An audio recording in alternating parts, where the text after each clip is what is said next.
Hello and welcome to another episode of the Pointe To Rise podcast. My name is Susanne. I am your host today.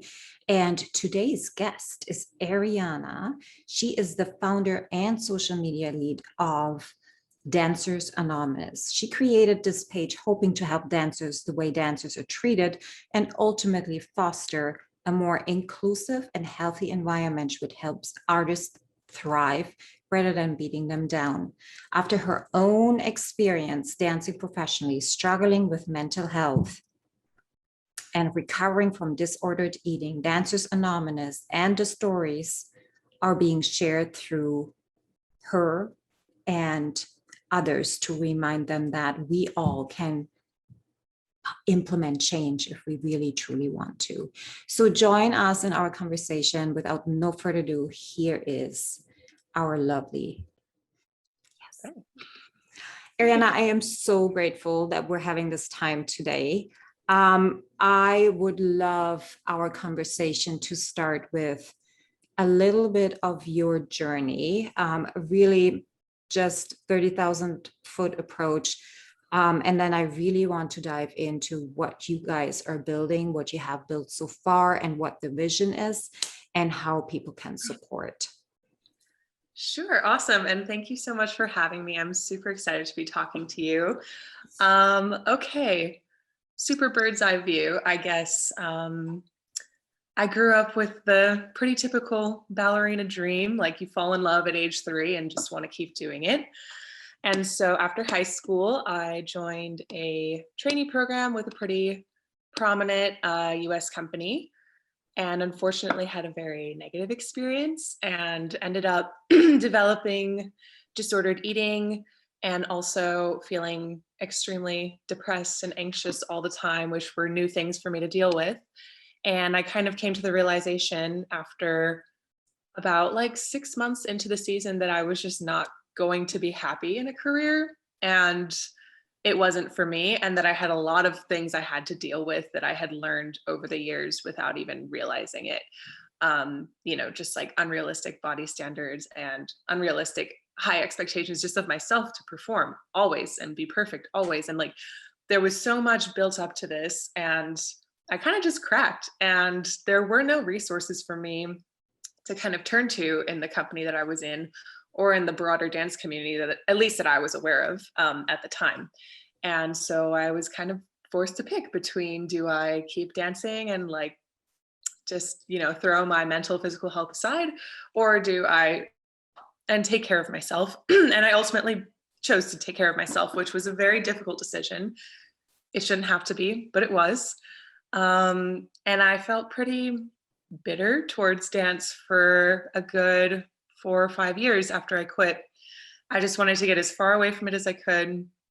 And I just stopped dancing entirely, went back to school, studied something totally unrelated. And I just like kind of cut dance out of my life for a little bit. And then the pandemic hit and everyone was forced to think about all those things that they hadn't thought about and just sit with their thoughts and feelings. And I really realized that ballet was still affecting me, and it was still affecting all of my friends in really difficult ways for me to process. And I remember kind of like the trigger point for me was watching Catherine Morgan's talk about her experience at Miami City Ballet. I remember watching this video, sitting there, and then just like waterfall, because it brought everything back for me. Like, this is still happening to people, to like prominent dancers who are like loved by their community. And then they're going to these companies being treated just like absolute trash.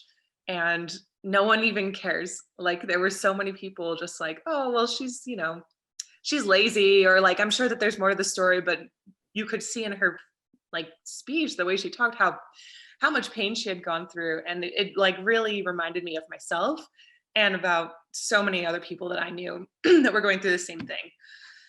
And I was like, okay, I can't keep sitting here and watching this. I need to do something. So I basically thought, wouldn't it be really powerful if like all of us were sharing our stories, because it would reinforce in each other that confidence to share things. Because if it's just one person sharing, it's nothing. But if we can all come together and kind of talk about it, maybe we can finally move away from all of this really archaic structure that's just holding us back and really limiting the dance community, specifically the ballet community, which I come from, but it's across the spectrum of the dance community. Everyone's going through this to some degree.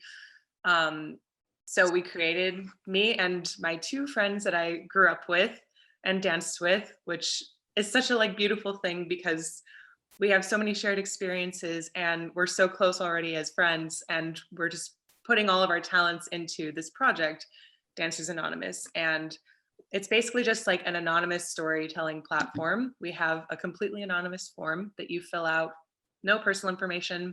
You just write whatever you want, click submit. We don't know who it comes from. And my lovely friend Mara turns it into a beautiful graphic, and we share it through Instagram and through our website.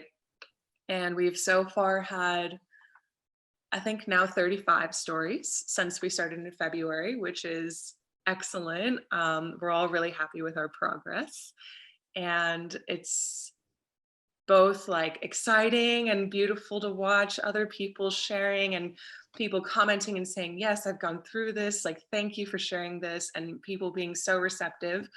But it's also like really hard because you keep reading these stories and you're just like, how is this happening? And so it's like a very mixed emotion for me. Like, I'm so proud and happy that we're doing this, but I'm also really sad to read a lot of the stories, and hopefully sharing them will help us start addressing them, because at this point I feel like people are talking but not being heard.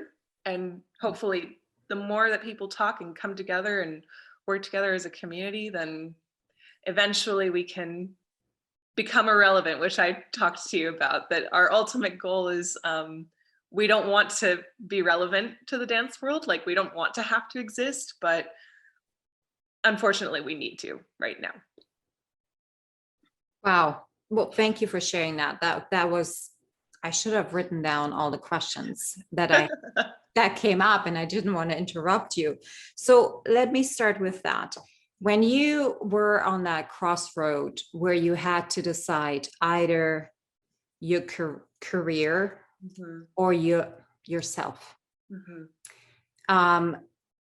So I am so proud of you that you've chosen yourself, because not many people are actually in that kind of space where they see themselves as more important than reaching the goal or the title or, something that they work for.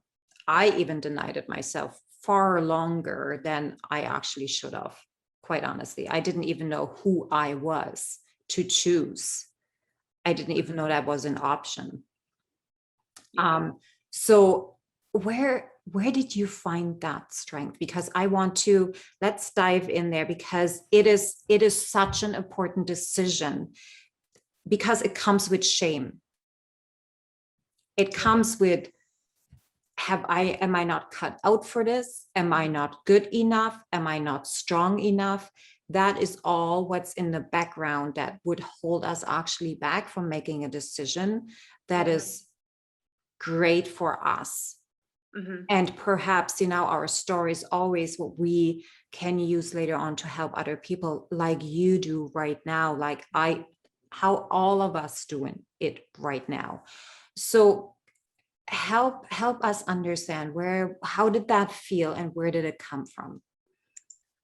I think there were a couple of factors. First, I think this is kind of a loaded statement, but I think I had a good dance community that I grew up with. And I say that's loaded because I know that the same teachers that were really supportive of me and really like gave everything to me also couldn't or chose not to give that to everyone, and that different people at my studios had different experiences with different teachers.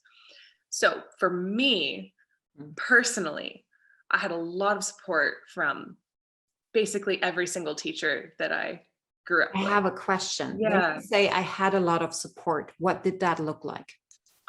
Just like I wouldn't call myself like a naturally gifted ballet dancer. I didn't have the legs, the feet, all that, but I wanted to work really hard. Mm. And I would just, express that to different teachers that I grew up with. Like, I want this. I want to work hard. I want to train. I want to do private lessons. I want to push myself. And they were receptive, and they said, okay, you don't have everything, but we can work together and you can get there. And I believe in you, basically. And yeah, I think that was like the kind of support that helped me get as far as I got, and that they really did watch me progress from like struggling. Like when I started Pointe, I like barely got over my shoe. Like it was like not great. It was not good. And I went from that to like, really, now that I'm removed from it, I'm like so proud of the dancer I became, because I worked so hard for every single like inch of flexibility, and like all the way I got over my shoe. Like it was like from the beginning, like I think, and I've had teachers tell me, like one of my very favorite teachers of all time is still like one of my best friends, and she tells me to this day how proud of me she is, and how she's like never seen anyone work as hard as me. And so there was a lot of personal connection, and I came from small studios that like really invested in us as people. And of course I can see the flaws in all of my teachers because of their own trauma, but I really felt like they came to me with the most honest version of themselves that they could give. Mm. And they really wanted me to succeed because they saw how much fire I had in me. Like I worked my butt off, and they were willing to work with someone who wanted to put the time in, because,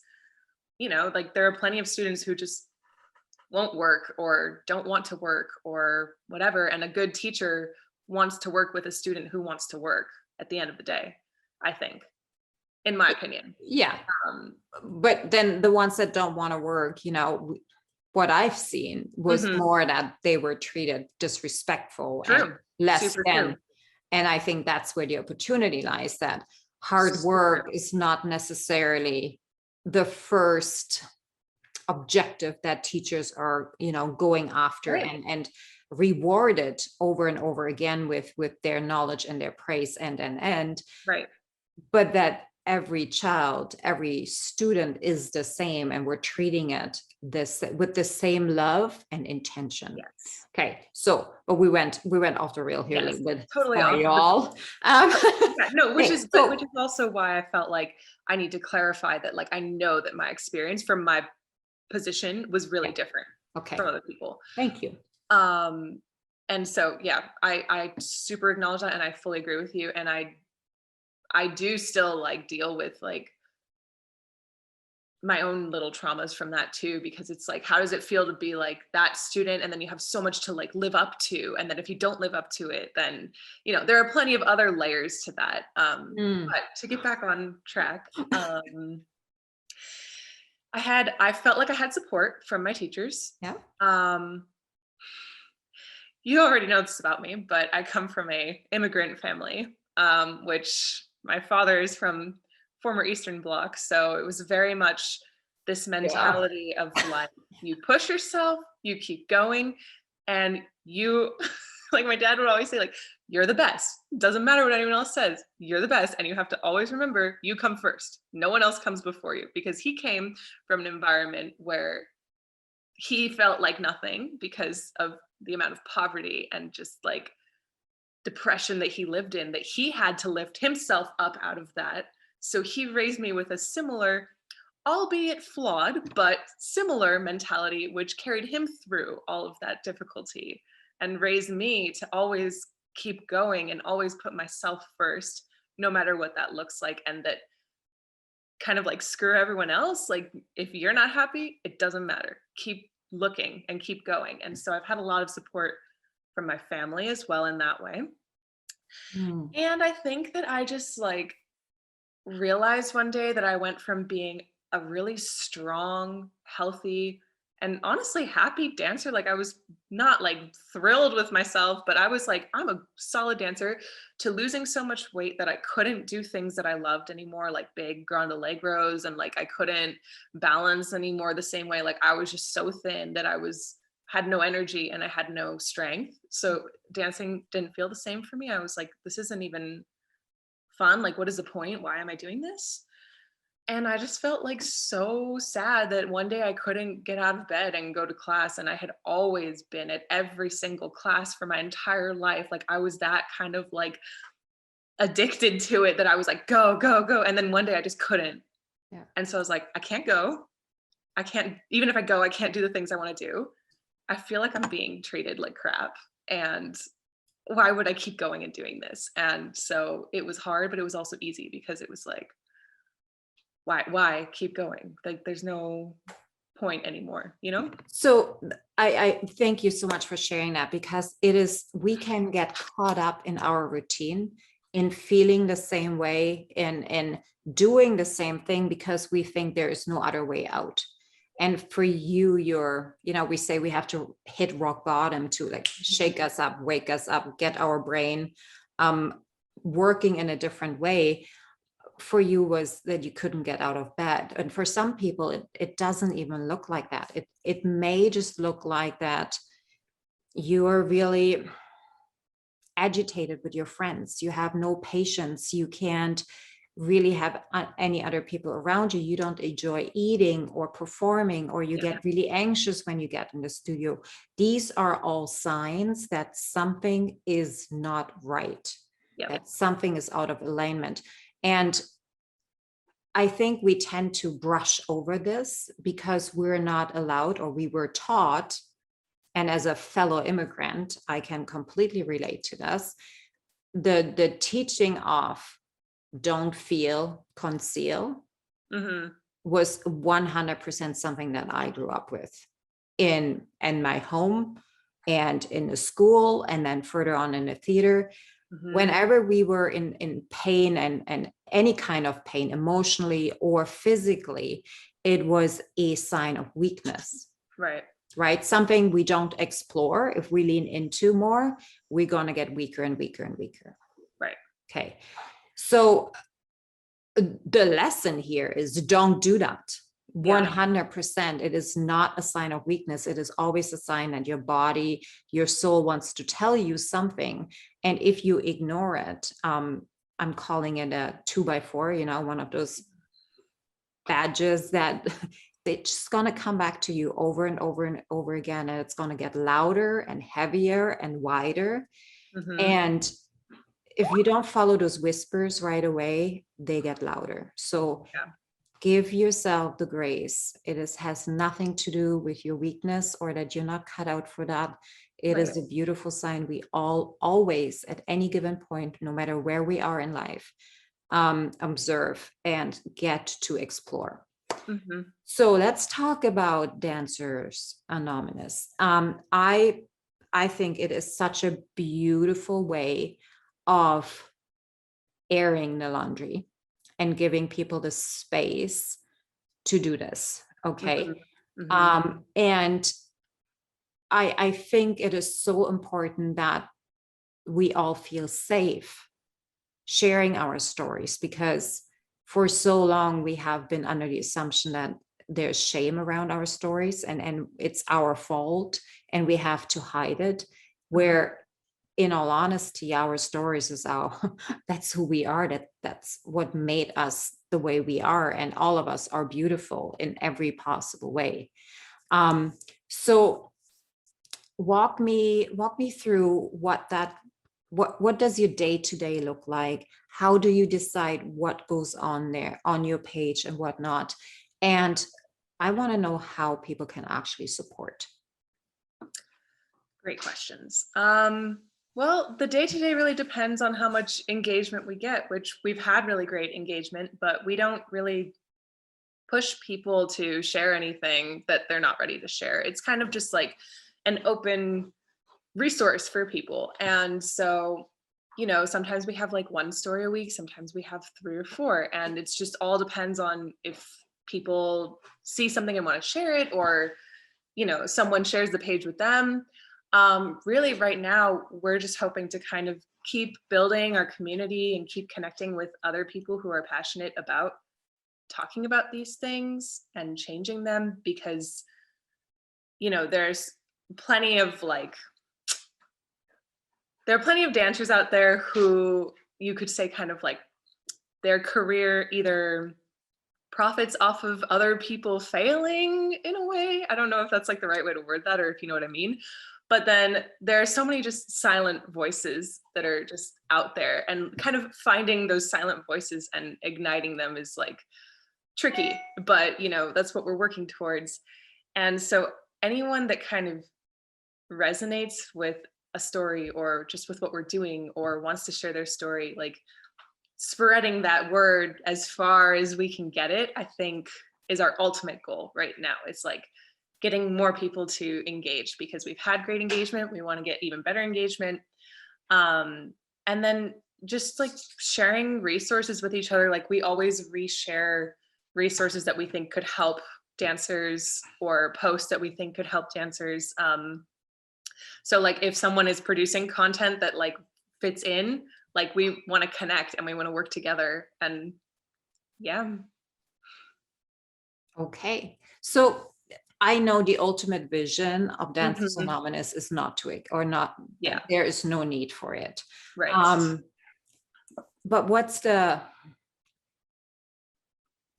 the, where do you want to go with this? Like, what is it? Tell me. The next steps, you mean? Yeah, the next steps. Yeah. Yeah. So I mentioned this to you a little bit, and this is definitely still like a work in progress, but our next step is we have a lot of people sharing through written anonymous form. Mhm. It's great. It's awesome. Our next step is to introduce a peer support group where dancers actually come and talk to each other about things in a safe environment that is not associated with any sort of company, organization, anything. It's just a safe space for dancers to come talk about whatever they have to talk about and leave. And that hopefully this continues to build that initial thing of you share your story and you start to talk about it, and then you talk about it to other people, and then we have a bigger conversation, and then we as a community, which is like the majority of the community, wants things to change. There are very few people actually, though they're prominent, that actually want this to stay the same, but they have, you know, kind of all the power right now. But in the numbers of the people that want to change it, we have the power to Exactly. kind of push for change. Exactly. And so that's our next step in building a larger and larger and larger conversation. Wonderful. Well, thank you for sharing that. I think I want to point that out one more time, because we think as a community, we are weak and we don't have the power. That is not the truth. It is not the truth. If everybody would start setting boundaries and saying no to, an enlightened no to what is not in their zone of genius, if they would put their foot down and stand up for themselves versus for whatever a company demands of them, Right. I think within a year we would make such big progress right away. Yeah. Like you said, it's really hard to actually like take that step and stand up for yourself though. Like, cause I think also just the nature of especially ballet, but kind of all forms of dance is like, we're very much like the seen, not heard, and we don't really have a voice in anything. We just kind of are like told what to do, and we're giving very strict standards to meet. And I feel like this also affects me like personally. Like I've really had to unlearn that in a lot of ways of like, no one's telling me what to do. I have to tell myself what to do. I have to make my own decisions. And someone else's vision for me is not my own vision for me. And so it's really hard, and it affects us in so many more ways than we even realize. Like the way that we see the world is just different. And I think that, the more we can give dancers a space for that voice that they don't have, or they feel like they don't have, even though they do, but they don't feel like safe to express it, because every time they do, then they get backlash in their company or in their organization. The more we can give them that, then the more we can actually create a dance world where it's not just top down, like this is what you do, and if you don't meet this standard, then you're not good enough. Then hopefully we can eliminate that. But it's a lot of work. So just to close this up, I think it is so beautiful how you said that what we learn in the studio is also what we take outside. Yeah. And it doesn't stop with, when you hang your point shoes up, it shows up in every little bit that you are as a person in your life, when you step into another role, when you become perhaps a teacher. I mean, the whole reason why we're still in this mess, and why this mess is just getting bigger and bigger and bigger, is why we're not working on ourselves. And when I say we, so many people in the industry, they just are so scared, first of all, to step off the stage. And then what is the most common thing dancers do? They start a studio, or they go into ballet companies, or they're becoming directors, and they just keep perpetuating what they have been taught without even asking the question, and understanding that they've become a puppet of the system. And this is why self-development is essential for anybody, not only in dance, not only self-development and arts should go hand in hand. I agree. So, And thank you for bringing that up. No, go ahead. Thank you for bringing that up. Of course. No, I was just going to add that I think that another really important aspect, which we're not necessarily like full on addressing now, but would like to address eventually, would be like a better career transition for dancers, because it's so hard to do anything except own a studio as a dancer. Like, it feels so isolating. Like, when I kind of like pushed myself out, like did that to myself and put myself in a new environment, it took me so long to actually get to a place where I was like doing okay, because I feel like there were so many like random little skills that I just didn't know, or like never learned, because I had such a different and particular upbringing, and the way that mentality impacted me and still impacts me. It's like so much to unlearn, and that takes so much time and so many resources. Like, we don't account for that. So like expecting a dancer to just career transition on their own it's a lot. And I think that the resources that are out there are just not sufficient, or don't address it properly. I think that's another area that could be. Oh, absolutely. And believe me, we're working on that too. I know you are. So you're doing a great job in that field. When I'm just understanding that, I think that the thing that is holding us back, or that held me back, was not giving ourselves the permission to be a learner again. It's not about learning the new stuff. It's not about not knowing what kind of skills, or even acquiring new skills, because skill, quite honestly, is 20% of success.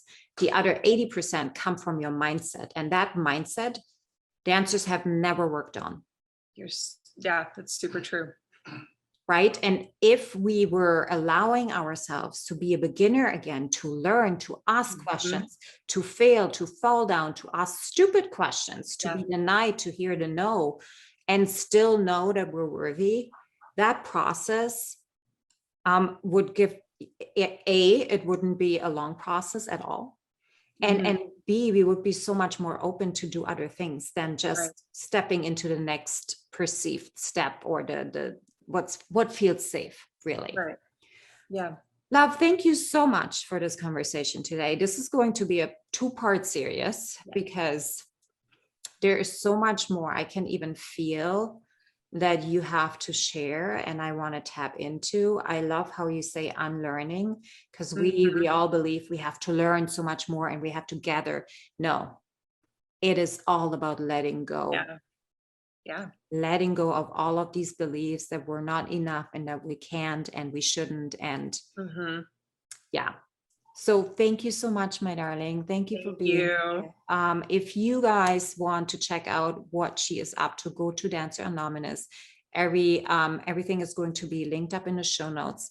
And if you have a story to share and you don't want your name on it, please share your story. You're helping not only yourself, but you're helping everybody else who's reading that, and you're giving them the permission and the confidence to do exactly the same thing, because that's how we're all going to rise up. All right, guys. Thank you so much for listening. Thank you, my love, for being here. Thank you. Bye, everybody.